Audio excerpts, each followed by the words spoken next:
जो प्राइम हमारे लिए जो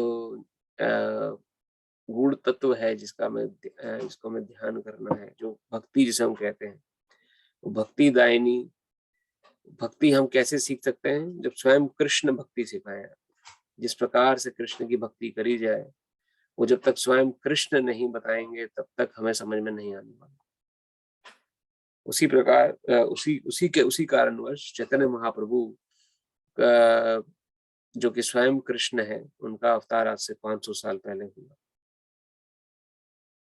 और उनकी जो आने के प्रमुख कारण हैं, वो अलग-अलग शास्त्रों में अलग-अलग दृष्टिकोण वहाँ प्रस्तुत हुए हैं उनके आने का कारण क्या था। लेकिन वास्तव में जो प्रमुख कारण ये है कि चैतन्य महाप्रभु का जो पदार्पण हुआ संसार में, स्वयं कृष्ण है, वो अपनी प्रेम भक्ति किस प्रकार करी जाए, किस प्रकार से भक्ति को हम समझ सकते हैं। क्योंकि कई बार एक कन्फ्यूजन हो जाता है कि भक्ति अर्थात क्या? भक्ति अर्थात मंदिर जाना या भक्ति अर्थात रेगुलरली किसी धार्मिक स्थान पे यात्रा करना या भक्ति अर्थात भगवान आप मुझे के संसार का राजा बना दो, मैं आपको 1000 रुपए का प्रसाद चढ़ाऊंगा, मैं आपको 100 रुपए प्रसाद चढ़ाऊंगा या मेरी आप ये इच्छा पूरी कर दीजिए, मैं आपको इतने का प्रसाद चढ़ाऊंगा। क्या इसे भक्ति कहते हैं? किस प्रकार से हम भक्ति को समझ सकते हैं, उसको समझाने के लिए स्वयं कृष्ण संसार में प्रकट हुए अपने भक्त के रूप में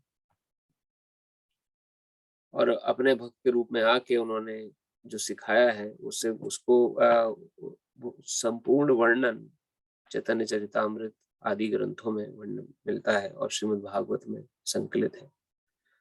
भगवत गीता के 6ठे अध्याय के बाद जो अगले 7 चैप्टर हैं, 6 चैप्टर हैं भगवत गीता के, संपूर्ण भक्ति योग के ऊपर है। किस प्रकार से हम भगवान की शुद्ध प्रेम भक्ति कर सकते हैं।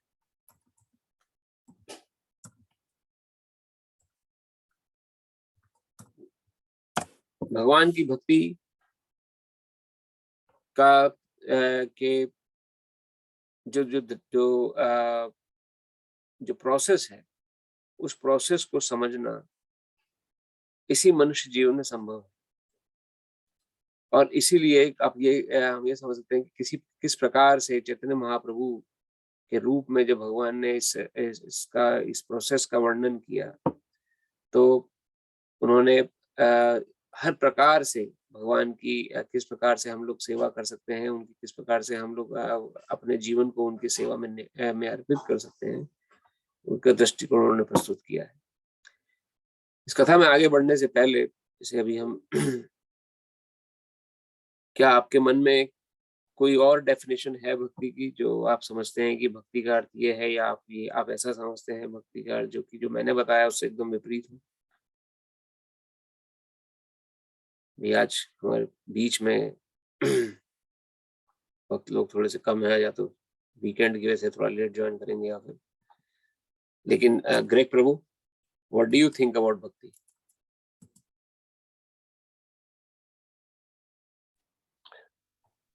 Bhakti is it's prem. It's also yoga. It's also connecting to God. It's the 3 questions I love that you always ask. Who am I? Who is God? And what is my connection to God? And bhakti helps me understand myself. It helps me understand God, and it connects us to Lord Krishna. And we do that through Sadhu Sang, our association with the spiritual master like you, and Shravana, Kirtana, and there are 8 others, and I'm sorry I forget them now, but that's how we connect. Hare Krishna. Hare Krishna Prabhu, thank you very much. भक्ति आपने बताया प्रकार से सेवा और श्रवणम कीर्तनम, बहुत सुंदर, सही जवाब। गिरीश प्रभु जी, do you have any concept of bhakti? What do you mean by bhakti? हरे कृष्णा प्रभु। हरे कृष्णा। जो like whatever the Greg Prabhu said, correct, the same answer is bhakti is all about knowing yourself, like who am I, and in terms of like जो भी हम कार्य करते हैं correct, Krishna भावना व्यक्त करते हैं करेक्ट, तो अल्टीमेटली वो भी एक पार्ट है भक्ति का, ऐसा। तो Who am I भगवान के and जी भगवान के प्रति आसक्ति रहे, और जो भी हम पूजा करते हैं कृष्ण भगवान की, या जो भी हम प्रसाद, डेली प्रसाद हम रखते हैं भगवान के सामने खाने से पहले, जो भोग चढ़ाते हैं, this is all part of भक्ति। राइट प्रभु, वेरी बहुत सही जवाब दिया। जो भी हम प्रसाद चढ़ा रहे हैं भगवान को, प्रेम अर्पित, कुछ भी भगवान को अर्पित कर रहे हैं, जो भी डीलिंग्स हम कर रहे हैं भगवान के साथ, प्रेम में डीलिंग्स, तो भक्ति का एक अंग है। जो इसमें लेकिन दो तीन चीजें हैं, जैसे आपने बताया कि या जैसे डायरेक्ट प्रभु ने बताया कि किस प्रकार से हम लोग भक्ति को हम अचीव कर सकते हैं। इसकी सही सही डेफिनेशन शास्त्रों में क्या मिलती है, वो अभी तक हम उसको नहीं पकड़ पाए। ये बिल्कुल सही बात है कि हमें साधु संग करना है, हमें साधु संग करके सेवा करनी, ये भक्ति तक पहुंचने के एक कंपोनेंट है कि किस प्रकार से हम पहले साधु संग करेंगे, साधु संग करने में भजन क्रिया के बाद हम निष्ठा स्टेज तक आएंगे, फिर अनर्थ निवृत्ति निष्ठा। तो ये सारी स्टेजेस हैं, लेकिन भक्ति is way above on it. Ajay प्रभु, आप कुछ शेयर करना चाहेंगे? वैसे तो सब लोगों ने ऑलरेडी कह दिया है, लेकिन भक्ति वही है, डिवोशन, मतलब भगवान से कनेक्ट करने के दो तरीके हैं। एक तो योग वाला थोड़ा सा थोड़ा कठिन है, कर्मकांड योग करते हुए। भक्ति वाला इजी वे है भगवान से कनेक्ट करने का। जो भी मैं कर रहा हूँ वो भगवान के लिए ही कर रहा हूँ, समर्पित कर देना है, और अपने आप को ही कंप्लीटली भगवान के लिए समर्पित कर देना, वही भक्ति है। थैंक यू प्रभु। अपने आप का पूर्ण समर्पण, पूर्ण समर्पित भाव भक्ति की डेफिनेशन के अंतर्गत आता है। ये बिल्कुल सही है, भक्ति का एक अंग है, लेकिन एक्चुअल भक्ति की परिभाषा शास्त्रों में जो मिली है उसको समझना बहुत आवश्यक है, क्योंकि जब तक हम the real definition we don't understand, तब तक हम उस पर्टिकुलर चीज के प्रति हम प्रयास कर नहीं पाएंगे। एनी थॉट्स अभिलाष प्रभु?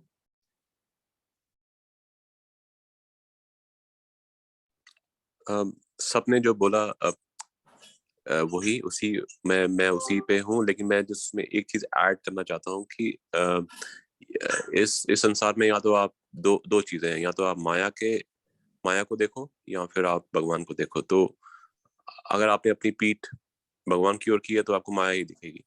अगर आपको माया को हटाना है, अपने ये जो दुख दर्द जो भी आपको लगता है, जो आपको परसीव करते हो पेन है, अगर उसको हटाना है तो आपको भगवान की ओर देखना है। और भगवान को सिर्फ देखना ही नहीं है, अगर उसको वहां तक पहुंचना है तो फिर भक्ति इज साधन।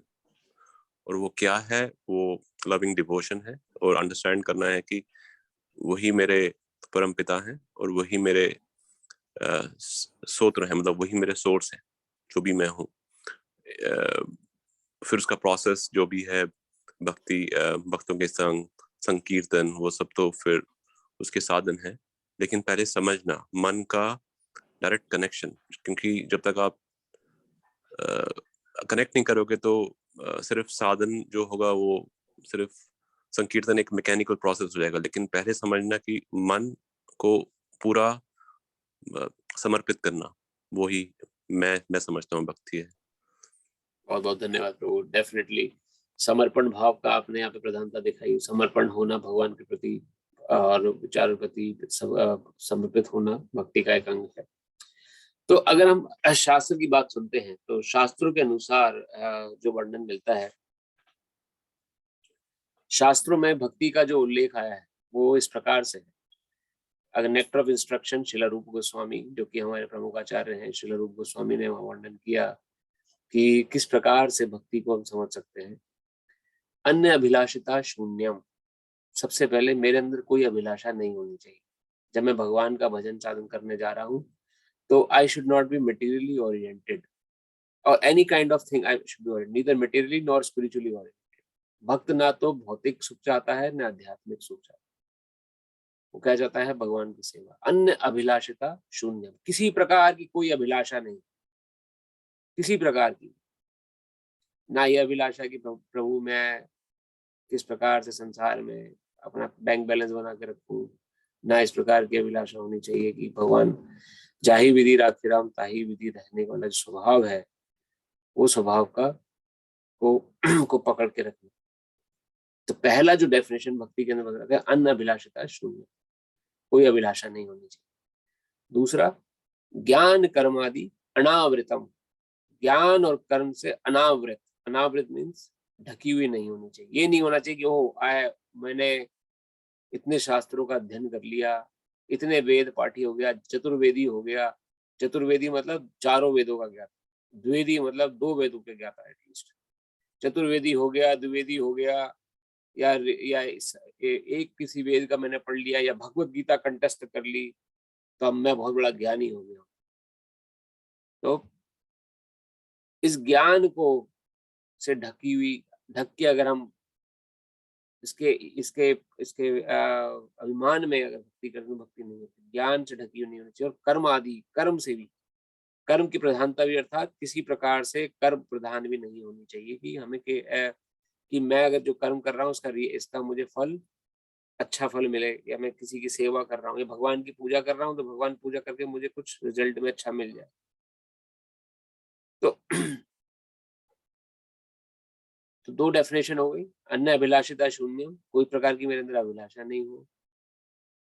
ज्ञान कर्मादि अनावृतम, ज्ञान और कर्म से मेरे अंदर अनावृत हो, मैं किसी पर ढका हुआ नहीं होना चाहिए मेरा मन। ये मेरी इच्छा है भगवान के प्रति। अनुकूल ना कृष्णानु, तीसरी डेफिनेशन, अनुकूल, कृष्ण के जो अनुकूल है वो कार्य करने की मेरी प्रवृत्ति, और कृष्ण की जो प्रतिकूल है उसको मैं छोड़ चुका हूँ। उसके लिए फिर यम नियम आते हैं। तो भगवान कृष्ण को अगर किसी प्रकार से जो भगवान ने यम नियम निर्देश जारी करे हैं उसको मैं अगर मन से ध्यान से पूर्ण करता हूँ, पालन करता हूँ, जैसे कि शास्त्र वर्णन मिलता है हमें मांसाहार नहीं करना, उससे शौच, उससे दया भाव चली जाता है मन से। अगर हम मांसाहार करेंगे तो मन से दया भाव निकल जाएगा। मतलब दयालु, हमारी जो प्रवृत्ति है दयामय होना, सिंपैथेटिक होना या एम्पैथेटिक होना, बाय ईटिंग फ्लैश, वो भाव निकल जाता है मन से। फिर ना तो हम दयावान रहते हैं, ना कुछ, इजीली किसी का भी हम कुछ भी कर सकते हैं, बुरा से बुरा सोच भी सकते हैं। नो मीट ईटिंग, मांसाहार नहीं करना।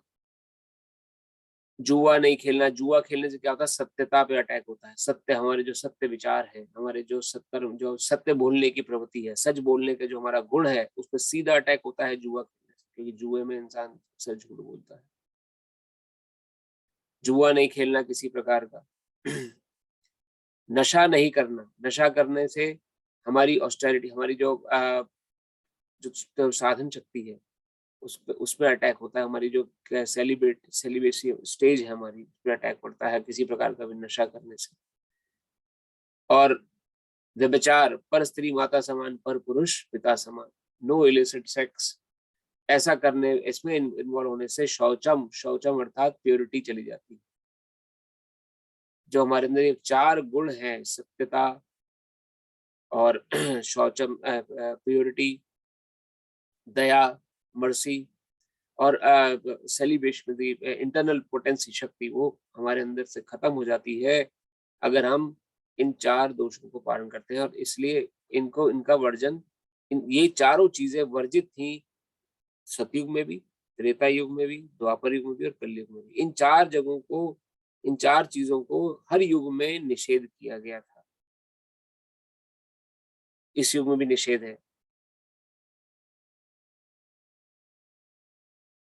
तो ये चीजें अनुकूल नहीं है कृष्ण के, तो इनको छोड़ देना है ताकि हम कृष्ण के अनुकूल बने। जब कृष्ण के अनुकूल बनेंगे तब भक्ति करने लगेंगे। शरणम भक्तिर उत्तमा, अन्य अभिलाषिता शून्यम, ज्ञान कर्मादि अनावृतम, अनुकूलेन कृष्णानु शरणम भक्तिर उत्तमा। उसी भक्ति को उत्तम भक्ति कहा गया। तो अब प्रैक्टिकल ग्राउंड पे सोचा जाए, क्या हम अभिलाषाओं से शून्य हो सकते हैं? हमारे मन में बहुत सारी अभिलाषाएं हैं। क्या हम कर्म और ज्ञान लेने से, कर्म के बिना भी नहीं रह सकते और ज्ञान लेना भी बहुत जरूरी है, वरना एनीबॉडी कैन डिफीट अस। ज्ञान होना बहुत जरूरी है। तो इस स्थिति में ही तो विरोधाभास हो रहा है। क्या करें फिर? भक्ति क्या हमें ज्ञान लेने से मना कर रही है, या भक्ति क्या, अगर हम हमारे अभिलाषा इच्छाएं नहीं होंगी तो संसार पे रहने का फायदा क्या है? या फिर हम कैसे जीवन जिएंगे? कई लोग कहते हैं कि we can not imagine the world without desires. Desire जब तक नहीं होंगी तब तक इंसान आगे कुछ काम करेगा नहीं, आगे काम करेगा नहीं तो आगे बढ़ेगा नहीं। तो वहां पर शास्त्र वर्णन मिलता है कि हमें जो अभिलाषाएं हैं, अगर वही हम इस श्लोक में, अभी इस चैप्टर में पढ़ रहे हैं कि कृष्ण भावना भावित होना। कृष्ण भावना भावित होने का अर्थ क्या है? इस प्रकार से हम जो भी अभिलाषा करें, उस अभिलाषा में कृष्ण की इच्छा निहित हो, हम भगवान कृष्ण को संतुष्ट कर सकें। अगर मैं कहीं, अगर मैं आईटी इंजीनियर हूँ, या मैं डॉक्टर हूँ, या मैं किसी प्रकार का मेडिकल ग्राउंड में किसी मेडिकल प्रोफेशनलिस्ट हूँ, या कोई भी भौतिक उपाधि को मैंने प्राप्त किया हुआ है, उस भौतिक उपाधि को मैं के प्रति जो अभिलाषा, जो इच्छाएं हैं मेरी, उसको मैं अपने लिए ले रहा हूँ या मैं भगवान के लिए ले रहा हूँ, भगवान की सेवा के लिए ले रहा हूँ, वहां पे डिफरेंस आता है। अगर हम जो भी कर्म कर रहे हैं उस कर्म का फल भगवान पे अर्पित करते हैं, तो वही कर्म भक्ति बन जाता है। उसी कर्म को जब अपने लिए करेंगे तो वही कर्म हमें बांध देगा संसार में। तो अभिलाषाएं करनी है, लेकिन कृष्ण को सेंटर में रखें। जो जो जो इच्छा हो, उसमें इच्छा कृष्ण की संतुष्ट होनी चाहिए। अब इस फिर हमारा क्या फायदा है इसमें? अगर कृष्ण को ही संतुष्ट करना, तो हमारा क्या फायदा है? तो शास्त्र यहाँ भी वर्णन करता है कि निराश मत होइए। जब आप कृष्ण को संतुष्ट करेंगे तो आप ऑटोमेटिकली संतुष्ट हो जाएंगे। आपको अलग से सबको संतुष्ट किसी को करने की आवश्यकता नहीं है। ठीक उसी प्रकार जिस प्रकार एक वृक्ष की जड़ में जब आप पानी डालते हैं, तो जड़ में पड़ा हुआ पानी वृक्ष की टहनी टहनी, पत्ते पत्ते और कोने कोने तक पहुंच जाता है। आपको अलग से किसी टहनी में, किसी पत्ती में, किसी किसी कोने में जल डालने की आवश्यकता नहीं है। उसी प्रकार से जब भगवान कृष्ण को आप संतुष्ट करेंगे तो सभी देवी देवता संतुष्ट हो जाएंगे। जब भगवान कृष्ण को आप संतुष्ट करेंगे तो आप स्वयं संतुष्ट हो जाएंगे। आपकी सारी इच्छाएं पूरी हो जाएंगी, चाहे वो भौतिक हो, सांसारिक हो, किसी प्रकार की। खुद आपको अहम ददाति बुद्धि योगम तम भगवान कृष्ण वर्णन करते हैं, जब कोई भक्त मेरे शरणागत होता है तो मैं उसको बुद्धि प्रदान करता हूँ। मैं उसे बुद्धि प्रदान करी, जो इंटेलिजेंस है हमारी, जो इंटेलिजेंस कहाँ से आ रही है? हम तो we are not doing anything for our intelligence, right? हम तो अपनी इंटेलिजेंस के लिए रोज इंजेक्शन नहीं लगाते अपने सिर में या कहीं पर भी कि मेरा आज के दिन मेरी इंटेलिजेंस काम करे अच्छे से। This is subtle. ये हमारे अंदर है इंटेलिजेंस। इस इंटेलिजेंस को किसने दिया है हमें? उसी के लिए कार्य करने को भक्ति कहा गया है। भगवान कृष्ण ने संसार बनाया, संसार बना के उन्होंने हमें दान दे दिया, जाओ इसमें जियो आराम से, अच्छे से। Have we thought of like this कि ये जो जिस जगह पे हम रह रहे हैं, जहाँ पे हमारा घर है या जहाँ पे हमारी जमीन है, जो जो प्लेनेट है, ये ये हम लोगों ने पैदा नहीं किया है। किसी ह्यूमन फॉर्म किसी ने भी इसको क्रिएट नहीं करा, ये हमें मिल गया है। जैसे कि मैंने सपोज करिए कि कहीं पे घर बनवाया आपने, और वहां पे जाके मैंने वहां पे बोर्ड टांग दिया कि जिस किसी को यहाँ पे रहना है वो रहे, संपर्क निशुल्क। भौतिक भौतिक संसार में इसकी कल्पना करनी बड़ी मुश्किल है। ऐसा ऐसा कभी हो भी सकता है, लेकिन सोच के देखिए संसार हमें कैसे मिला है। ठीक उसी प्रकार जैसे हमने एक बहुत आलीशान एकदम एकदम डबल स्टोरी ग्राउंड बेस, मतलब जिसमें बेसमेंट भी है, अच्छा एकदम first fully furnished basement, fully furnished house, sofa, TV, refrigerator, सारी एमिनिटीज हैं उसके अंदर, उस घर में। And it is a very good location. वो घर बना के मैंने वहां पे बोर्ड टांग दिया, घर के बाहर, anybody who want to live here please contact me free of, you can live here free of cost. अब हजारों लोग आएंगे, संपर्क करेंगे और रहने भी लग जाएंगे कुछ उसमें से वहां पर, लेकिन रहने जब लग गए तो जिसने वो घर दिया उसे भूल गए, उसको नकार तक दिया कि वो एग्जिस्ट ही नहीं करता। जिसने भी वो घर बना के दिया वो बाकी लोगों को, वो लोग जो उसमें रह रहे हैं घर में, वो लोग नकार भी रहे हैं कि अरे कान कहाँ, किसने दिया, किसने देखा है उस इंसान, ये घर तो हमें बाई चांस मिल गया। Nothing is by chance by as per the scriptures. इसी प्रकार से भगवान ने हमें ये संसार दिया है जिसमें आप सभी मैं सब रह रहे हैं अपने परिवार सहित, and we are enjoying this life saying that there is no God. ये सब हमने क्रिएट किया, जब तक हम करेंगे तब तक चलेगा सब कुछ, उसके बाद कुछ नहीं चलने वाला। यही मूर्खता होती है हमसे, जिससे हम भक्ति से विमुख हो जाते हैं और सोचते हैं कि भक्ति अर्थात थोड़ी बहुत पूजा पाठ कर लिया, थोड़ा हवन आदि कर लिया, भगवान को संतुष्ट कर लिया। कई लोग तो ऐसे ही मजाक मजाक बनाते हैं भगवान में, जिनके कारण हमारा जीवन हमारा चल रहा है, हम लोग रह रहे हैं। जिस जमीन पे हम लोग चल रहे हैं वो जमीन सरक जाए पैरों के नीचे से तो क्या हो, हमारे कंट्रोल में नहीं है ना। भूकंप आता है तभी जमीन सरक जाती है, किसी समय भी भूकंप आ सकता है, किसी समय बाढ़ आ सकती है, किसी समय भी कोई भी ऑस्टेरिटी, कोई भी कैलेमिटी हो सकती है। अभी कोरोना से छूटे थे तो अब यूक्रेन युद्ध शुरू हो गया, वो सब बाकी सब चीज शुरू हो गई, फिर से सुनने में आ गया कि चाइना में एक और वेरिएंट पकड़ा गया है, अब उसका भय आ गया मन में। इतने भयावह स्थिति में रह के भी हम क्लेम करते हैं देयर इज नो गॉड। हम ही हैं जो करने वाले हैं। भगवान जब आएंगे तो बस थोड़ी बहुत पूजा कर लेंगे, थोड़ा मंदिर में हाथ जोड़ लेंगे, थोड़ा सा प्रसाद चढ़ा देंगे। वास्तव में शास्त्रों के अनुसार कृष्ण और द नॉलेज अबाउट कृष्ण और knowledge about God should be our prime business. वो गेन करना हमारी सबसे प्रमुख कार्य होना चाहिए इस मनुष्य जीवन को प्राप्त करने के बाद। और उसके बाद जैसे ग्रेग प्रभु ने बोला, who am I, who is God and what is my relationship, that is the next thing. इसे कहते हैं शास्त्रों में अथा तो ब्रह्म जिज्ञासा। जब मुझे मनुष्य शरीर मिला तो मुझे ज्ञान हुआ कि ये जो कुछ भी मेरे चारों तरफ है, मेरा परिवार, मेरा घर, मेरी जमीन, जो कुछ भी जिसको मैं अपना समझे बैठा हूँ वो मेरा नहीं है, मुझे वो मिला है ऑन रेंट्स, रेंट पे मिला। जैसे रेंट पे चीजें मिलती हैं वैसे रेंट पे मिली है। एक दिन मुझे सब कुछ छोड़ना है। जिस प्रकार से रेंटेड अपार्टमेंट में इंसान रहता है, अगर वही उस रेंटेड अपार्टमेंट में रहते रहते कोई क्लेम करे जी मेरा घर है ये, मैं नहीं निकलूंगा यहाँ से, तो मकान मालिक क्या करेगा? मकान मालिक या तो पुलिस बुलाएगा या डंडे मार के उसको निकलवाएगा। उसी प्रकार से हमारा शरीर जो ये है, जो हमें जीवन मिला है, ये रेंट पे मिला है हमारा। This is not our original place to live. ये सिर्फ हमें कृष्ण भावनामृत होने के लिए संसार मिला है कुछ समय के लिए, और ये हमसे ले लिया जाएगा। जो भी हमारे आसपास चारों तरफ चीजें हैं ये हमसे छीन ली जाएंगी एक दिन। इसलिए सबसे बड़ी मूर्खता इंसान क्या करता है कि this is a permanent place to live. But shastra says that instead of thinking that, think that who am I. आपका वास्तविक स्वरूप क्या है उसको समझें। आपका वास्तविक स्वरूप आत्मा है।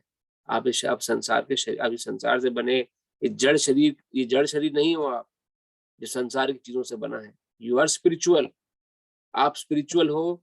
आपका and what is my relationship and who is God? God is also spiritual. God is transcendental and we are also transcendental. हम लोग संसार के दायरे में बंधे हुए नहीं हैं, बट मूर्खतावश हम लोगों ने अपने को संसार में बांध दिया है कि मैं बस यही है जो मेरे सामने घट रहा है। इसी मूर्खता के कारण हमें दुख आते हैं जीवन में। जब डर लगता है ये सब छीन लिया जाएगा मेरे से, या कोई बीमारी हो जाती है तो परेशान हो जाते हैं, यार अब क्या होगा, परिवार का क्या होगा, बीवी बच्चों का क्या होगा, या संसार में लोगों का क्या होगा, मेरी नौकरी चली गई तो क्या होगा, या वीजा एक्सटेंशन नहीं हुआ, या ग्रीन कार्ड नहीं लगा, या इंडिया जाना पड़ गया। इंडियंस लोगों को जनरली, जो बाहर से आते हैं यूएस में, जनरली ये डर रहता है, every 3rd year there is a visa extension. हर तीसरे साल ये भय होता है मन में कि वीजा एक्सटेंड होगा कि नहीं होगा।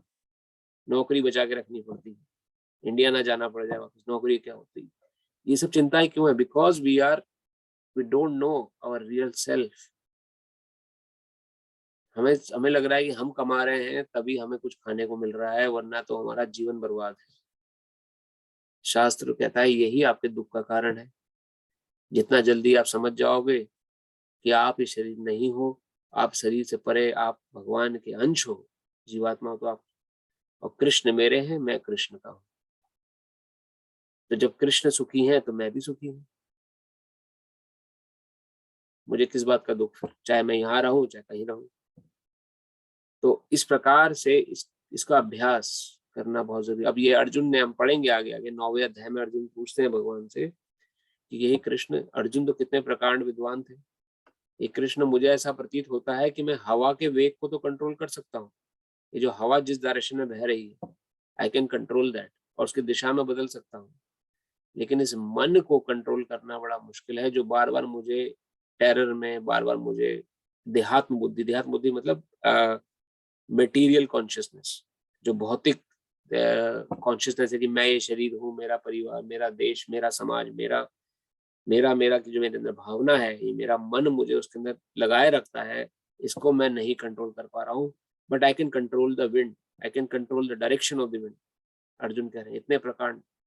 जब अर्जुन से नहीं संभल रहा मन, तो आप और हम तो कुछ तो किस खेत की मूली है बताइए। जब अर्जुन ऐसा बोल रहे हैं, क्योंकि साक्षात सामने भगवान खड़े हैं, अर्जुन बोल रहे हैं कि मैं ये नहीं कर सकता प्रभु, मेरे अंदर, मैं मन को नहीं कंट्रोल कर पा रहा, मेरे बार बार मेरे दिमाग में यही थॉट्स आ रहे हैं कि मैं संसार, मुझे अच्छे से जीवन जीना है, अच्छा प्रैक्टिकली आगे बढ़ना है, और मुझे किसी प्रकार से भगवान थोड़े समय के लिए साइड में रखना है, पहले अपना काम करना है। भगवान इज नॉट दैट इम्पोर्टेंट, मुझे अपनी ड्यूटीज पहले अच्छे से करनी है। ये सब थॉट्स में मुझे मन हमेशा लगाए रखता है। मेरे लिए spirituality is secondary subject. Primary subject मेरे लिए संसार में अपने वर्चस्व को बना के रखना, अपने बैंक बैलेंस को बढ़ा के रखना है, अपनी फ्यूचर सिक्योरिटी मेंटेन करके रखनी है, अपना वीजा स्टेटस मेंटेन करके रखना है। That is my primary goal. My primary goal is not spirituality. Okay, it is temporary goal. ठीक है, 1 घंटे के लिए मैं कृष्ण भक्ति कर लूंगा, 1 घंटे में कथा में चला जाऊंगा, या 2 घंटे चला जाऊंगा, या 1-2 माला जप कर लूंगा भगवान की, that's fine, but that's not my primary गोल। ये अर्जुन बोल रहे हैं भगवान कृष्ण से। तो हमारे और आपके मन में बात नहीं आएगी? क्यों नहीं आएगी? जब अर्जुन के मन में आ रही है बात कि मैं मन को वश में नहीं कर पा रहा हूँ प्रभु, मैं हवा के वेग को तो कंट्रोल कर लूँ। तो भगवान उत्तर में क्या बोलते हैं? अभ्यास एव कौन्तेय। इस चीज का कोई जवाब नहीं है। अभ्यास, प्रैक्टिस, रोज मन को एक नियंत्रण लगाओ, बोलो कि मेरा प्राइमरी गोल कृष्ण है, मेरा प्राइमरी गोल ह्यूमन लाइफ लेने के बाद कृष्ण है। अगर ये ह्यूमन लाइफ वेस्ट हो गई तो कौन पूछेगा मुझे? Where I will be, we don't know कहाँ फेंक दिए जाएंगे हम। भगवत गीता में पढ़ेंगे, साक्षात वर्णन आया है, प्रकृति के नियमों द्वारा जीव कहाँ फेंक दिया जाता है, उसको इसका आभास ही नहीं है। शरीर जो मिला है, ये चांस है, इस चांस को समझने का कि मुझे भक्ति करके इस जन्म मृत्यु के चक्कर से बाहर निकलना है। Today I am American, today I am Indian, today I am a millionaire, today I am a billionaire. लेकिन वो स्टेट हमेशा नहीं रहने वाली, and we are not planning for future. शास्त्र वर्णन करते हैं इसके। अथा तो ब्रह्म जिज्ञासा क्यों बोला? ब्रह्म वेदों पर लगी, प्लान इट। ये प्लानिंग करने का है। अगर हम प्लान कर किसी से बोलते हैं, जैसे हम बाल विहार में जाते हैं भगवत पढ़ाने के लिए, बच्चे आते हैं वहां पर, तो मैं बच्चों से ऐसी प्रश्न पूछता हूँ, पूछा मैंने एक बार कि व्हाट्स योर फ्यूचर प्लान्स? तो बोलते हैं जी हमें डॉक्टर बनना है, कोई बोलता है हमें इंजीनियर बनना है, कोई बोलता है हमें टीचिंग प्रोफेशन में आगे जाना है, कोई बोलता है जी हमें स्पेस में जाना है, कोई हमें स्पेस रिसर्च साइंटिस्ट बनना है। तो कितने साल की प्लानिंग है? 10 साल, 20 साल। Okay, in next 20 years you could be a very renowned doctor, In next 20 years, you could be a very renowned space research specialist. In next 20 years, you could be a very renowned engineer all over the world. In next 20 years, you will be very renowned doctor. But what is after that? अगले 40 साल की planning क्यों नहीं कर रहे हो आप? Why you are not planning for next 1000 years? Why you are not planning for eternity? क्यों 10 या 20 साल की प्लानिंग रख के संतुष्ट हो जाते हैं? ये ज्ञान नहीं है। उसके बाद क्या करना है पता नहीं है, क्या होगा कुछ नहीं जानते। तभी शास्त्र वर्णन करते हैं अथातो ब्रह्म जिज्ञासा। Now you got this human form of life, now plan it, now plan, you got the opportunity now. नहीं तो फिर से जन्म मृत्यु के चक्कर में फेंक दिए जाएंगे, कोई नहीं बचाने वाला। शास्त्र वर्णन करता है plan it, plan your future life, किस तरह से नेक्स्ट लाइफ कम से कम ह्यूमन हो। उसके लिए भक्ति है। भक्ति ही एक और अलग अलग यौगिक प्रोसेस है जो हम योग साधना कर रहे हैं, पढ़ रहे हैं भगवत गीता, ये सिर्फ इसी प्लानिंग को इम्प्लीमेंट करने के लिए है। Whichever way is convenient to you, Krishna has given the ways. भगवान कृष्ण का तुम्हें सकाम कर्म योग के माध्यम से जाना है, जाओ। उसका रिजल्ट क्या होगा? तुम्हें इंद्रलोक, उच्च लोगों की प्राप्ति होगी। कम से कम उच्च लोक तो प्राप्त कर लो। अभी हमारे कर्म कैसे हैं कि अभी हम भक्ति नहीं कर रहे, कुछ भी नहीं, अभी सिर्फ इंद्र तृप्ति कर रहे हैं, सेंस ग्रेटिफिकेशन कर रहे हैं, तो बार बार संसार में फेंक दिए जाते हैं। कभी कभी कीट पतंग कीड़े बन के पैदा हो जाते हैं, कभी 84 लाख योनियां हैं, 8,400,000 स्पीशीज ऑफ लाइफ। क्या कर रही हैं योनियां संसार में? क्या यूज है इनका? एक बैक्टीरिया का क्या यूज है? एक वायरस का क्या यूज है संसार में? हम बीइंग ए ह्यूमन, हम अपने रिलेटिवली सोचते हैं कि सबसे रिसोर्सफुल, सबसे यूजफुल जो स्पीशी है वो ह्यूमन स्पीशी है, उसी के द्वारा संसार चल रहा है, राइट? बट लेकिन बाकी स्पीशी क्यों है फिर संसार में? एक बैक्टीरिया का क्या यूज है? Innumerable bacterias. एक किसी भी जानवर या ऐसा what is the use of a snake? काटता ही है वो, काटता इंसान मर जाता है। तो संसार में क्या कर रहा है वो? उसको क्यों संसार में भेजा गया? मच्छर का क्या यूज है? जो मच्छर की जो कीड़ा होता है, मच्छर होता है उड़ने वाला, क्या यूज है उसका? कोई। बट ये प्रकृति हमें दिखा रही है कि 8,400,000 species of lives are there in this world and you could be one of them one day. हम इनमें से कोई एक स्पीशी हो सकते हैं या रहे भी हो, पता नहीं। But now you got the opportunity. Srila Prabhupada करते हैं now you got this human form of life, wake up. अब जाग जाओ। अब भी अगर सोते रह गए और भक्ति को नहीं समझा या किसी योग पे, तो भगवान कहते हैं कम से कम सकाम कर्म योग करो। सकाम कर्म योग करने से क्या होगा? उच्च लोगों की प्राप्ति होगी। हवन आदि यज्ञ करोगे, देवी देवताओं को प्रसन्न करोगे, कम से कम उनके लोग को जाओगे। दोबारा से संसार में कीड़े बन के तो या किसी भी निम्न स्पीशी में बन के तो पैदा नहीं होना पड़ेगा हमें, या फिर से संसार में मरने के लिए तो नहीं आना पड़ेगा। अगर इंद्रलोक की प्राप्ति भी होती है, स्वर्गलोक की, स्वर्गलोक में उनका 1 साल यहाँ का 1 साल, वहां का 1 दिन है।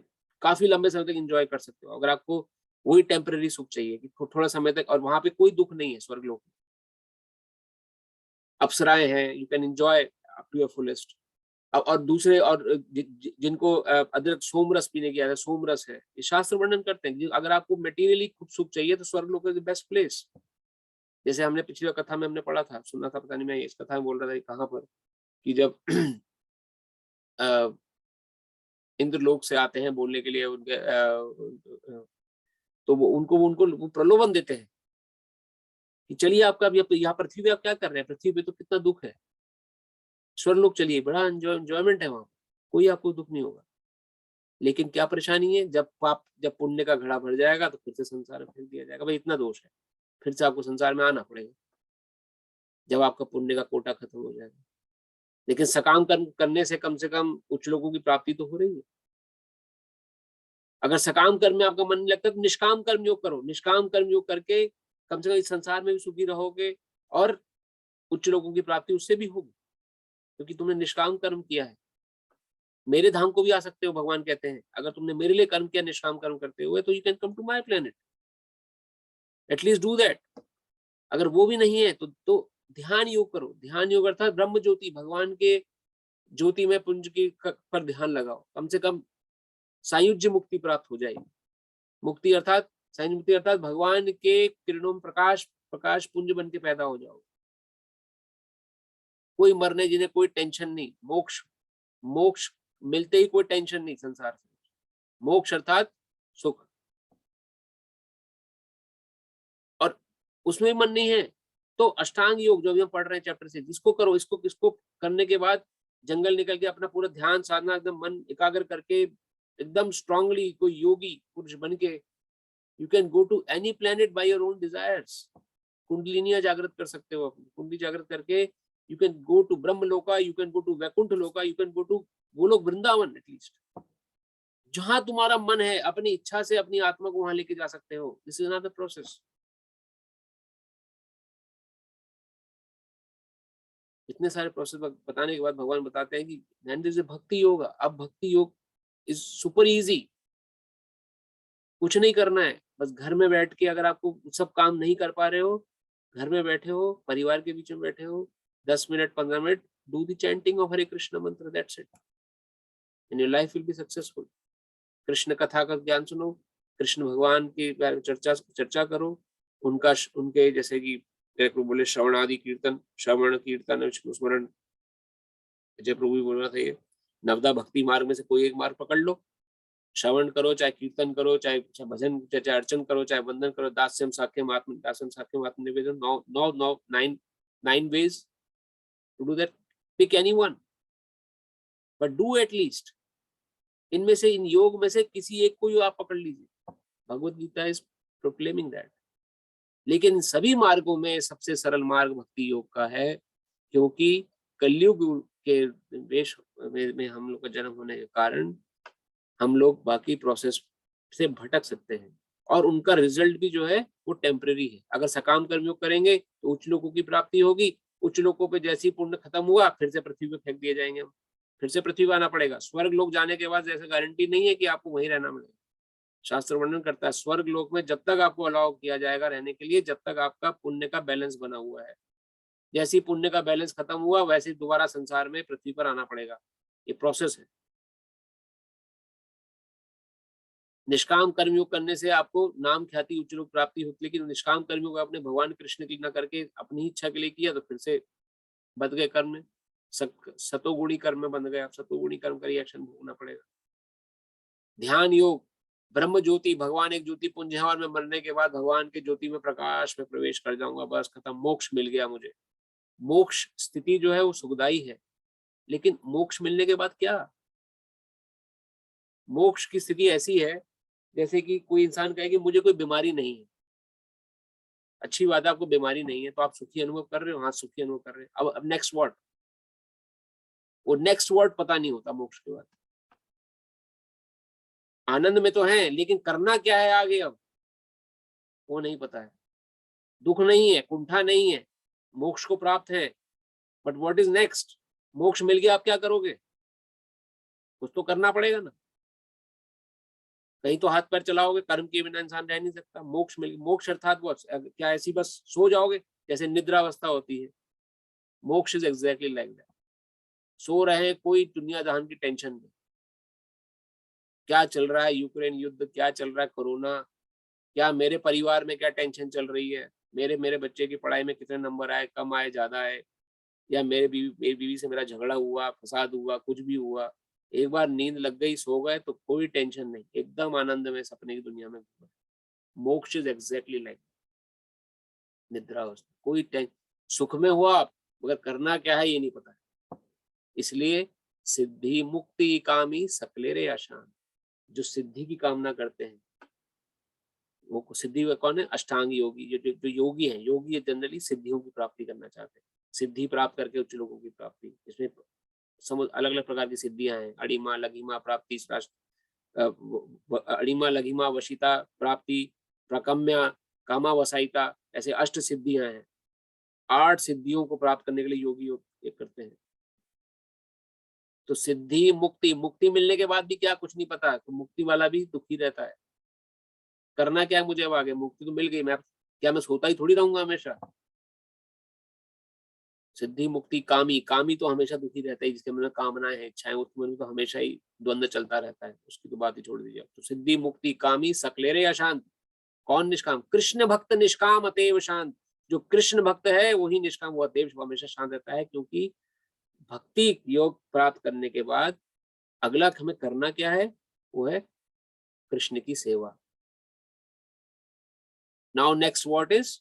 कृष्ण की सेवा, किसी भी रूप में। भगवान कृष्ण में के अलग अलग सेवाएं हैं, वहां वर्णन मिलता है, उसे प्रेममयी सेवा कहा जाता है, जैसे गोपियों का भाव है। इसलिए भक्ति योग सभी भावों से ऊपर है, क्योंकि वो हमें नेक्स्ट वर्ड का आंसर देता है। आगे क्या करना है? सेवा करनी है भगवान की। भगवान की सेवा से क्या होगा? भगवान खुश होंगे। तो जिस प्रकार जड़ में पानी देते हैं पेड़ की, तो अलग अलग टहनी पे पानी पहुंच जाता है, सब सुखी हो जाते हैं। उसी प्रकार भगवान की सेवा में लगूंगा या लगूंगी तो मैं भी सुखी हो जाऊंगा। मुझे अलग से अपने को संतुष्ट करने की जरूरत नहीं है। तो मुक्ति तो पीछे पीछे, मुक्ति तो भक्त के आगे हाथ जोड़ के खड़ी रहती है, कृपया मुझे स्वीकार करिए, कृपया मुझे स्वीकार करिए, कृपया मुझे स्वीकार करिए। भक्त कहता है मुझे मुक्ति की भी चिंता नहीं है, भगवान मुझे आप करोड़ों बार संसार में भेज दो, आप मुझे आप मल का कीड़ा बना दो, पर कृपया मुझे अपनी सेवा में लगाए रखो। मेरी बस एक ही इच्छा है कि मैं आपकी सेवा करूं, दिन रात 24 घंटा अगर हो जाए तो पॉसिबल। मुझे परवाह नहीं कि मेरी मुक्ति हो, मुझे परवाह नहीं संसार में मुझे फेंको या नरक में डाल दो, या मुझे किसी गटर का कीड़ा बना दो। मुझे कोई अभिलाषा नहीं, अन्य अभिलाषिता शून्यम, ये पहली डेफिनेशन है। अन्य अभिलाषा, मेरी कोई अभिलाषा ही नहीं, मेरी भगवान मोक्ष की भी इच्छा नहीं है। क्या चाहते हो भाई आप? सेवा।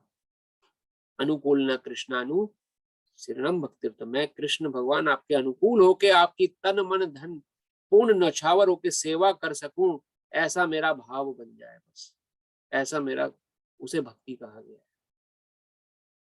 अगर इस भाव को हम प्राप्त कर लेते हैं तो वो हमारी 8 स्टेज है। प्रेम, प्रेम और भाव।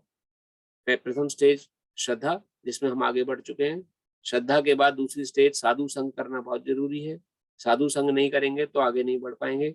जब साधु संग करेंगे तो तीसरी स्टेज आएगी अनर्थ निवृत्ति। अनर्थ मतलब तब जाके जब श्रद्धा होगी कि भगवान है, शास्त्र है, कोई इसमें झूठ बात नहीं है, कोई दो राय नहीं है, शास्त्र भी सच है, भगवान भी सच है, भगवान भी है, स्वर्ग भी है, नरक भी है, श्रद्धा रख के मैं आगे बढ़ रहा हूँ। और फिर मैं साधु संग करूंगा, भजन जो जो लाइक माइंडेड उनका संग करूंगा। उसके बाद मेरे अंदर से अनर्थ जाने शुरू होंगे, काम क्रोध लोभ मोह मद मत्सर अहंकार ईर्ष्या, मेरे अंदर जो घोट करके बैठ गए हैं सब दोष, ये इसको तभी निकलेंगे मेरे अंदर से। और जब ये निकलेंगे तब मेरी निष्ठा बनेगी, तब मेरे अंदर निष्ठा स्टेज पर मैं आऊंगा, एकदम मेरी प्रगाढ़ भक्ति हो जाएगी। निष्ठा की रुचि मेरी जागृत होगी, मेरी आसक्ति बनेगी, आसक्ति के बाद भाव, भाव के बाद प्रेम। तो ये प्रेम तक पहुंचने का जो मार्ग है वो यही है, अन्य अभिलाषिता शून्यम। हमें किसी प्रकार की अभिलाषा नहीं करनी। कैसे होगा? भगवान की सेवा में लिप्त रह के हो सकता है। और वही सेवा भाव सिखाने के लिए स्वयं चैतन्य महाप्रभु संसार में प्रकट हुए थे। तो आज जो शीर्षक हमने लिया थोड़ा एक्सटेंड हो गया, क्योंकि अभी हमने कल परसों महाप्रभु का आविर्भाव दिवस मनाया। महाप्रभु स्वयं कृष्ण है। भगवान कृष्ण ने ज्ञान देने के बाद किस प्रकार से उनके भक्त अनुभव करते हैं, भगवान के आने के गौड़ कारण भी हैं और प्रमुख कारण भी हैं। शास्त्रों में दोनों कारणों का वर्णन मिला है, लेकिन गौण यानी छुपे हुए कारण ये कि किस प्रकार से राग मार्ग भक्ति, किस प्रकार से प्रेममयी भक्ति जीव सीख जाए, वो सिखाने के लिए भगवान चैतन्य महाप्रभु के रूप में, अपने भक्त रूप में भगवान कृष्ण प्रकट हुए आज से 500 साल पहले नवद्वीप मायापुर धाम, जो कि अंतरद्वीप के अंतर आता है। 9 द्वीपों का समूह है नवद्वीप। और वहां पर बंगाल से, बंगाल डिस्ट्रिक्ट वेस्ट बंगाल के अंदर ये मायापुर में भगवान का जन्म हुआ चैतन्य महाप्रभु के रूप में। और आके उन्होंने सिर्फ और सिर्फ अपने जीवन में जो 48 साल का जीवन रहा उनका, 48 ईयर्स, जिसमें 24 साल वो गृहस्थ जीवन में रहे, और ब्रह्मचर्य के बाद फिर थोड़े समय गृहस्थ जीवन में रहे, और फिर 24 साल रेस्ट ऑफ द 24 ईयर्स उन्होंने सन्यासी वेश में धारण किया। तो उनकी कथा बहुत ही सुंदर है, बहुत ही आनंदमय है। महाप्रभु का संग स्वयं कृष्ण है जो भक्त बन के हाथ फैला के ऊपर बता रहे हैं कैसे मेरी भक्ति करो। अपने जीवन चरित्र से उन्होंने यही सिखाया कैसे हम राग मार्ग भक्ति, कैसे हम प्रेम भक्ति को प्राप्त कर सकते हैं। राग अर्थात मन में रस पैदा, प्रेम उसको प्राप्त कर पाए हम। नहीं तो हम सिर्फ इसी भक्ति में लगे रह जाएंगे, भगवान आप मुझे ये कर दो, मैं आपका मंदिर बनवा दूंगा, या मैं आपको इतना प्रसाद चढ़ा दूंगा। इसी प्रोसेस में अगर लगे रह गए तो हम एक्चुअल भक्ति को कभी सीख नहीं पाएंगे। तो महाप्रभु की कथा बहुत विस्तार है, बहुत ही विविध है, थोड़े समय में बोलना बहुत मुश्किल है। मैंने प्रयास किया कि उनके जीवन के आने के उद्देश्य को किसी से कोरिलेट करके मैं आपको बता सकूं। तो यही हमारे जीवन का उद्देश्य है कि महाप्रभु के चरित्र को समझना। चैतन्य महाप्रभु ने जो हमें प्रदर्शित किया है, कैसे अपने जीवन से सिखाया है, जो कि स्वयं कृष्ण है, भक्त बन के सिखा रहे हैं हमें, कैसे मेरी भक्ति स्वयं करो। अब इसके अलग अलग शास्त्र वर्ण मिलते हैं, जो कथाओं में आगे लेंगे, आगे समय मिलता है। अब तो भगवान के आने के एक ही कारण नहीं था, बहुत सारे कारण थे अपने भक्त रूप में आने का। और ये कारण जो था, चैतन्य महाप्रभु छुपा हुआ छंद रूप है भगवान का। शास्त्र में और भागवतम में भी इसका वर्णन एकदम 11th कैंटो में मिला है, जाके एकदम आखिरी में जाके। तो कई लोगों को पता ही नहीं कि चैतन्य महाप्रभु कृष्ण ही है। लेकिन श्री कृष्ण चैतन्य राधा कृष्ण नहीं अन्य। राधा और कृष्ण का युगल अवतार है, गोरे कृष्ण है, राधा रानी के शरीर की कांति लेके पैदा हुए हैं। और उनका खाली प्रमुख उद्देश्य क्या है, किस प्रकार से राग मार्ग भक्ति जो है, रागानुगा भक्ति, ये जो जैसे स्पॉन्टेनियस भक्ति कहते हैं, स्वच्छंद, वो जीवों तक पहुंचा सके। एक हमारे वैष्णव संत ने बहुत सुंदर भजन गाया, अबद्ध करुणा सिंधु काटिया मोहन। जो जो हरिनाम कीर्तन हम करते हैं, ये इस संसार का नहीं है, ये गोलोक वृंदावन का है। और गोलोक आबद्ध करुणा सिंधु, जो करुणा सिंधु और नित्यानंद है, उन्होंने इस मुआन, उसकी जो डैम था भगवत प्रेम का, जिसने रोके रखा था भगवत प्रेम को नीचे आने के लिए, चैतन्य महाप्रभु के रूप में आके उन्होंने उस डैम में छेद कर दी। और वो जो प्रेम रूपी धन है, वो गोलोक वृंदावन से फ्लो होके पृथ्वी पर आया है। It's not the property of this world. ये हरे कृष्ण महामंत्र is not the property of this world. शास्त्र वर्णन करता है इसका, it's not belong to this world. इस संसार का ये गोलोक वृंदावन का धाम है। हरि गोलोकेरा प्रेम धन हरि नाम संकीर्तन, शास्त्र वर्णन करता है। गोलोक का प्रेम, जैसे यहाँ की करेंसी क्या है, डॉलर, इंडिया की करेंसी है रुपीस, कहीं और की करेंसी कुछ और है। इसी प्रकार गोलोक वृंदावन जो भगवान का निज धाम है, वहां की करेंसी क्या है, गोलोकेरा प्रेम धन हरि नाम संकीर्तन। हरि नाम संकीर्तन ही भगवान का धाम का धन है। वो धन भगवान यहाँ न्यौछावर कर रहे हैं और सबसे विनम्र विनती कर रहे हैं कि हरे कृष्ण महामंत्र जप करें। प्रेममयी, इस कलयुग में कहीं कुछ छोड़ने की, कहीं जंगल जाने की कोई योग साधना, कोई किसी प्रकार का योगी बनने की आवश्यकता नहीं है।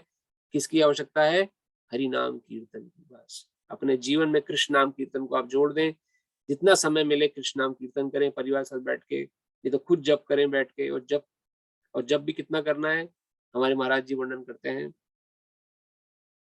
गुरु महाराज, इतना जप कर कि हद कर दे, कि यमराज भी अपना खाता रद्द कर। बहुत सुंदर महाराज जी की लाइन है कि यमराज, हम सभी का यमराज जी के बाद अकाउंट बना हुआ है। No matter who we are, हमने क्या किया जीवन भर अपने, वो सब वहां लेखा जोखा लिखा हुआ है। वो जो खाता हमारा वहां खुला हुआ है, उस खाते को रद्द करने के एकमात्र जरिया हरिनाम संकीर्तन। और वही हरिनाम संकीर्तन प्रेम भाव से चैतन्य महाप्रभु सिखाने आए थे। और उनके जीवन का एक एक पल बड़ा वर्णनीय है। एक और थोड़े समय में बताना बहुत मुश्किल है। अभी देखिए 10 बज गए, हमने हरिनाम तक नहीं किया अभी। लेकिन भगवान के बारे में अगर बोलने निकले तो बोल खत्म ही नहीं होगा, इतना वर्णन है। और हमारे जैसे तुच्छ जीवों के बारे को तो बोल भी नहीं पाते हैं इतना, मतलब ठीक तरीके से। लेकिन फिर भी ये प्रयास था कि महाप्रभु के चरणों में ये सेवा थी, और महाप्रभु सेवा में पुष्पांजलि अर्पित करते हुए मैंने थोड़ा सा आप सभी भक्तों के बीच में उनके जीवन चरित्र को, उनके आने के उद्देश्य को प्रदर्शित करने का प्रयास किया। तो इसी विनती के साथ कि आप हरिनाम को अपने जीवन से जोड़ें। सीरियस होना बहुत जरूरी है भक्ति में। खाली कुछ समय के लिए 1 घंटा 2 घंटे के लिए भक्ति निकाल लें, बस कर लें, बस हो गया, या every Saturday, it's not sufficient. ये हमारी खुद का नीड है। This is need of my own. किसी को हम ना किसी को प्रेजेंट कर सकते हैं ये कह के कि जी मैंने आज इतनी माला जप करी थी, मैं मुझसे कुछ नहीं होगा। ना ही हम ये कह सकते हैं किसी को कि मैं बड़ा ज्ञानी हो गया, मुझे भगवद गीता के सारे श्लोक कंठस्थ याद हो गए, 700 श्लोक एकदम, कुछ नहीं होने वाला जी। याद हो गया, अच्छी बात है आपके लिए, इट्स गुड फॉर यू। खुद internally how much you have changed वो आप खुद ही देख सकते हैं, किसी बाहर वाले को दिखाने की जरूरत ही नहीं है। अगर इंटरनली मैं देख पा रहा हूँ, प्रभुपाद जी से प्रश्न किया था एक भक्त ने, उनके शिष्य ने, हे Prabhupada how do I know that I am progressing, spirituality में मेरी प्रोग्रेस हो रही है, how do I know that, कैसे मैं उसको अनुभव कर सकता हूँ कि मैं भक्ति क्षेत्र में मेरी स्पिरिचुअलिटी प्रोग्रेस हो रही। मैं वही देखता हूँ, रोज मेरे अंदर वही विचार आ रहे हैं, दूसरे की निंदा चुगली, दूसरे का छल कपट, फिर निंदा चुगली करता हूँ किसी न किसी कारण से, फिर छल फिर अपने लिए सोचता हूँ, या यही विचार बस मेरे अंदर चल रहे हैं, जैसे अर्जुन ने बोला। तो प्रभुपाद जी क्या करना कहते हैं, टेस्ट थ्रू टू मीन्स, दो तरीके से अपने को टेस्ट करो आप अंदर, क्या मेरी ग्रीड कम हो रही है, जो भोगने की प्रवृत्ति है संसार, क्या उसमें कमी आ रही है कि नहीं आ रही। पहले तो ये इंटरनली खुद झांक के देखें आप। रोज सूर्यदेव उदय हो रहे हैं, फिर अस्त हो रहे हैं, फिर उदय हो रहे हैं, फिर अस्त हो रहे हैं, और साथ साथ हमारे उम्र का एक एक दिन अपने साथ ले जाते हैं।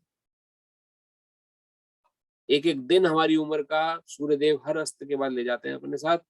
क्या उस लॉस के साथ मेरे अंदर कुछ बढ़ोतरी हो रही है? क्या मेरी खाली उम्र बढ़ रही है, भक्ति बढ़ रही है कि नहीं बढ़ रही है, पता नहीं। तो वो सब टेस्ट करने का एक ही तरीका है कि मेरी ग्रीड कम हो रही है कि नहीं, ग्रीडिंग प्रोपेंसिटी, संसार में प्रभुत्व जताने की जो इच्छा है मेरी कि मैं आई एम सर्वे सर्व, मैं ही I am the super intellectual person, क्या वो प्रोपेंसिटी खत्म हो रही है? अगर नहीं तो we have to work more. और दूसरी चीज क्या है कि भगवान के प्रति मेरा प्रेम बढ़ रहा है कि नहीं।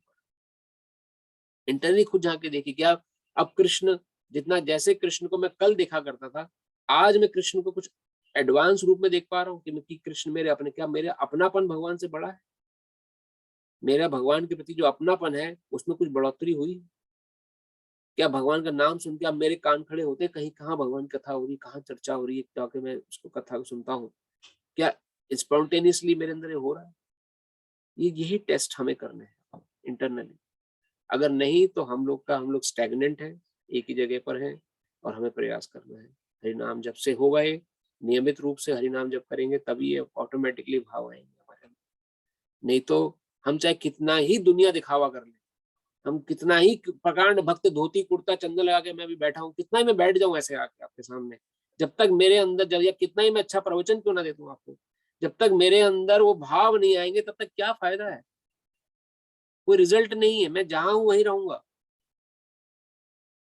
भले ही हम कुछ भी। लेकिन अगर किसी भक्त को पढ़ना कुछ नहीं आता, चैतन्य महाप्रभु की लीलामय वर्णन आता है, जब चैतन्य महाप्रभु साउथ इंडिया की यात्रा पे थे तो वहां पे एक ब्राह्मण से भेंट हुई जो कि अनपढ़ था और भगवत गीता को उल्टा पकड़े बैठा था, उसे पढ़ना लिखना नहीं आता था, उल्टा भगवत गीता पकड़ी हुई है, और चारों तरफ स्मृत ब्राह्मण, दूसरे ब्राह्मण श्रेणी के जो लोग थे वो हंस रहे थे उसके ऊपर, ये तो कैसा मूर्ख व्यक्ति है, पढ़ना लिखना जानता नहीं है, भगवत गीता पकड़ रहा है, रो रहा है, आंखों से आंसू निकल रहे थे उस भक्त के, भगवत गीता को उल्टा पकड़ा हुआ था, और बाकी सब ब्राह्मण हंस रहे थे। चैतन्य महाप्रभु जो सामने चित्र में आप देख रहे हैं, जब पहुंचे उनके पास तो उन्होंने पूछा उस ब्राह्मण से, तुम रो क्यों रहे हो? उन्होंने कहा कि मैं पढ़ना लिखना नहीं जानता। ठीक है, अच्छी बात है, कोई बात नहीं, कोई पढ़ना लिखना कोई जरूरत नहीं, फिर रोने का कारण क्या है? उन्होंने बोला कि मैं इसलिए परेशान हूँ कि मेरे गुरु की आज्ञा थी कि मैं भगवत गीता पढ़ूं, पढ़ तो नहीं सकता, तो मैंने कम से कम पकड़ के रखा है क्योंकि मैं गुरु आज्ञा को मानना है।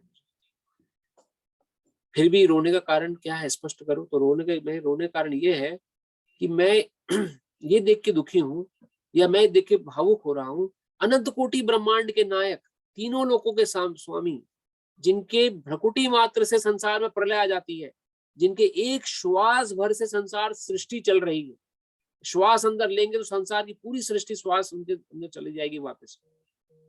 अनंत कोटि उनके ग्रह पैदा हो रहे हैं, वो सारथी बने हुए हैं, वो सारथी बन के रथ हाँक रहे हैं। और सारथी की क्या पोजीशन होती है, उस समय क्या पोजीशन थी, हम पहले चर्चा कर चुके हैं अपनी कथा में।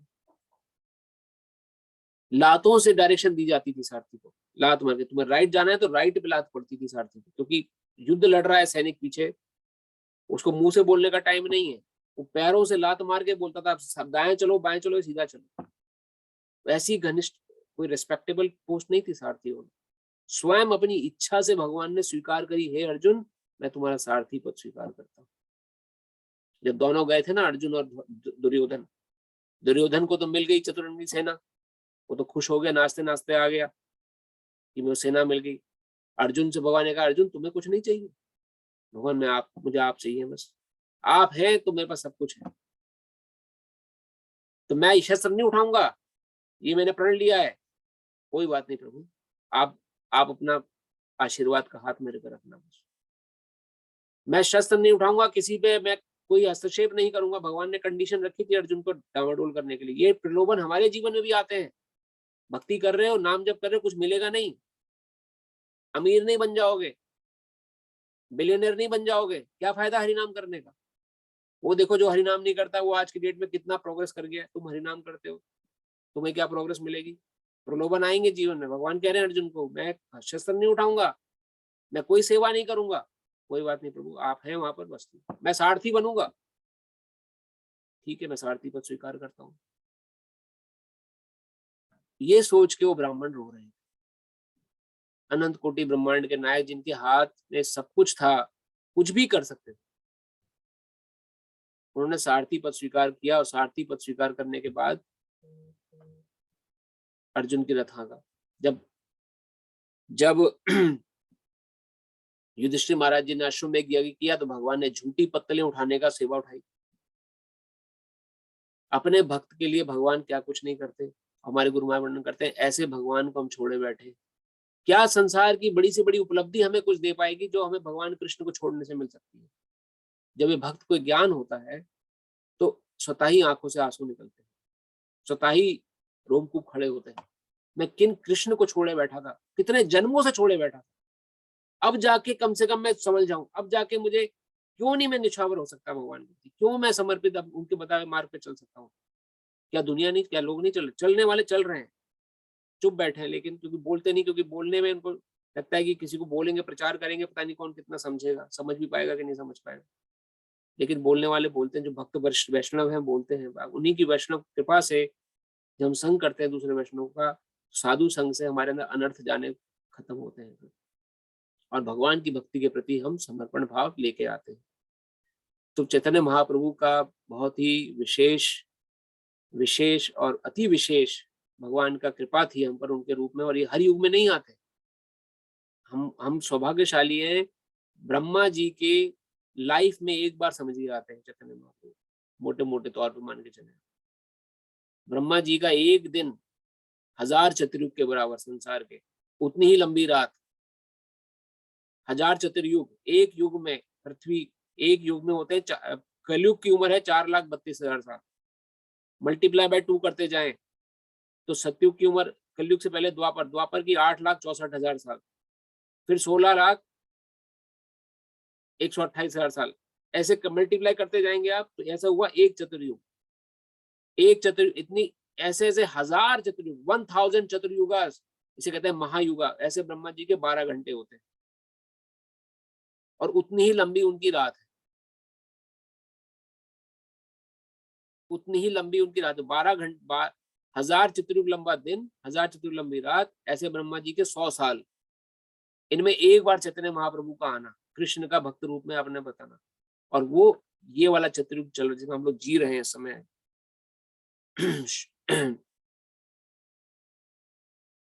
विवस्वत मनवंतर में,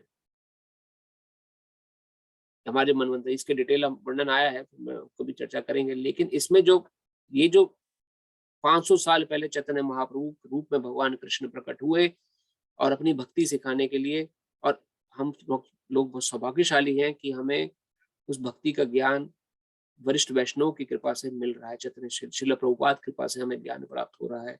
अब भी अगर हम नहीं जगेंगे तो there is no hope for us. पता नहीं कब तक जाके हमारी वो ज्ञान चेतना जागृत होगी। और खाली डिमांड क्या कर रहे हैं शास्त्र हमसे? हरे नाम एव केवलम कलौ नास्तेव नास्तेव नास्तेव गतिरन्यथा। हरि का नाम और हरि का नाम ही एकमात्र साधन है, उसी को अपना लो बस। और कोई साधन नहीं, और कोई साधन नहीं, और कोई साधन। खाली हरि का नाम ही अगर आप अपना लेंगे तो समस्त ज्ञान, दिव्य ज्ञान हृदय प्रकाशी, तो अपने आप ही ज्ञान हमारे अंदर प्रकाशित हो जाएगा। जितना हम पढ़ रहे हैं भगवत गीता पढ़ जरूरी है, लेकिन ये ज्ञान हम सभी में है। खाली ये नहीं कि मैं ही बोल रहा हूँ या मैंने किसी का सुना।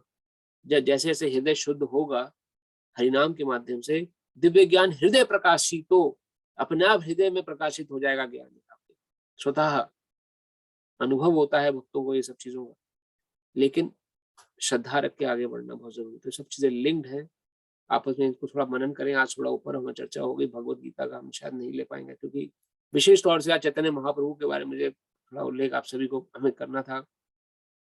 का जीवन बहुत ही मूल्यवान जीवन है और हमें किस प्रकार से अपना जीवन उनकी शिक्षाओं पर आधारित करना है। देखिए, जितना भी हम अभ्यास कर रहे हैं भगवत गीता पढ़ना या जो भी हम स्पिरिचुअली कर रहे हैं, अल्टीमेट गोल हमारा भक्त बनना है भगवान का। किस प्रकार ये इनके इन प्रकार हम भगवान कृष्ण के भक्त बने और अपने जीवन को सफल बना लें। नहीं तो अगर हम भक्त नहीं बन पाए तो हमें माया देवी की भक्ति करनी पड़ेगी, किसी ना किसी की भक्ति तो करनी ही पड़ेगी, बिना करे नहीं रह सकते।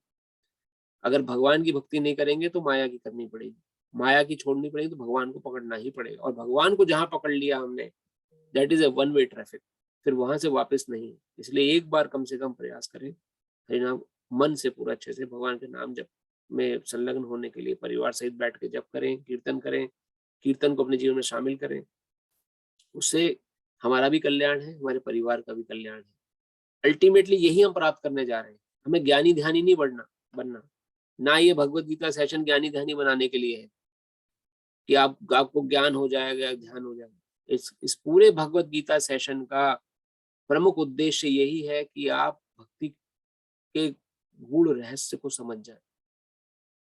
जो भक्ति, भगवान कृष्ण की भक्ति की एक्चुअल डेफिनेशन क्या है, इसलिए आज हमने शीर्षक से शुरू किया, how do we know what is bhakti, भक्ति किसे कहते हैं, उसको सीख जाए। उसका प्रमुख उद्देश्य इस सेशन को है। बाकी सब बाई प्रोडक्ट्स हैं। ज्ञान होना दिस इज बाई प्रोडक्ट, ज्ञान होगा तो अच्छी बात है, ज्ञान हो जाएगा, वी कैन नो दैट, लेकिन भक्ति नहीं हो ज्ञान। तो इस चीज को समझने का हमें प्रयास करना है। अभी 10:14 हो गए, फिर भी मेरा प्रार्थना है कि हम एक माला जब भगवान की जरूर करेंगे और उसके बाद आपके मन में अगर कोई प्रश्न हो तो आज हम प्रश्न ले सकते हैं। आज हम भगवत गीता पे चर्चा नहीं कर पाएंगे, क्षमा प्रार्थी, क्योंकि चैतन्य महाप्रभु को मेरे पास बोलने के लिए बहुत कुछ था। आज मैं लिख के लाया था, सोचा था कि 30 मिनट में मैं कवर कर दूंगा, लेकिन पूरा ही टाइम उसमें लग गया, क्योंकि बहुत मुश्किल हो जाता है कई बार जब निकलते हो तो उसमें करना। तो एक माला जब हम सभी, अगर आप अनम्यूट कर सके तो अनम्यूट कर ले ताकि संकीर्तन लाभ हम ले सकें। नमो विष्णुपदाय कृष्ण पृष्ठाय भूतले श्रीमते नवयोगेन्द्र स्वामिनी नामिने नमस्ते प्रभुपाद देवे नाम संकीर्तन प्रचारिणे निर्विशेष शून्यवादी समस्त देश तारिणे। नमो विष्णुपदाय कृष्ण पृष्ठाय भूतले श्रीमते भक्ति वेदांत स्वामिनी नामिने नमस्ते सरस्वती देवे गौरवाणी प्रचारिणे निर्विशेष शून्यवादी पाश्चात्य देश तारिणे। जय श्री कृष्ण चैतन्य प्रभु नित्यानंद श्री अद्वैत गदाधर श्रीवासादि गौर भक्तवृंद। हरे कृष्ण हरे Krishna Ram Krishna Hare Hare Ram Hare Ram Ram Ram Hare Hare. हरे Krishna Hare Krishna Hare Krishna Krishna Krishna Hare Hare. Hare Rama Hare Rama Rama Rama Hare Hare. Hare Krishna Hare Hare. Krishna Hare Krishna Hare Krishna Krishna Hare Hare. हरे Hare Krishna Rama हरे Hare Rama Hare